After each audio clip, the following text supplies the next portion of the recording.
Hi, நல்ல காரசாரமான ஜூஸியான மீன் வறுவல் எப்படி பண்ணலாம் பார்க்கலாம் வாங்க. அதுக்கு பிளேட்டில் 1 ஸ்பூன் குழம்பு மிளகாய்த்தூள், 1/4 டீஸ்பூன் தனி மிளகாய்த்தூள், கொஞ்சம் லெமன் ஜூஸ், கொஞ்சம் உப்பு, தேங்காய் விழுது 1 ஸ்பூனுங்க. லெமன் ஜூஸ் இல்லாதவங்க புளி கரைசலும் ஒரு சொட்டு சேர்த்துக்கலாம். நல்லாயிருக்கும். நல்லா பெசரி மீனை நல்லா ஊற வச்சுருங்க ஒரு 1/2 hour.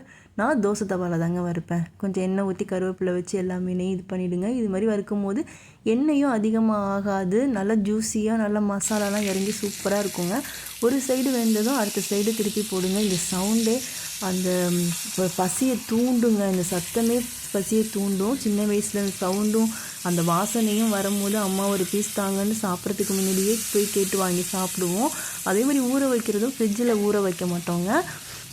வெயில் படுற இடத்துல ஒரு 10 நிமிஷம் 1/4 hour வச்சு எடுப்பாங்க. அதுவும் இன்னும் நல்லாயிருக்கும். நீங்களும் ட்ரை பண்ணி பாருங்கள். மறக்காமல் நம்ம சேனலை சப்ஸ்கிரைப் பண்ணிக்கோங்க. அடுத்த வீடியோவில் பார்க்கலாம். பாய்.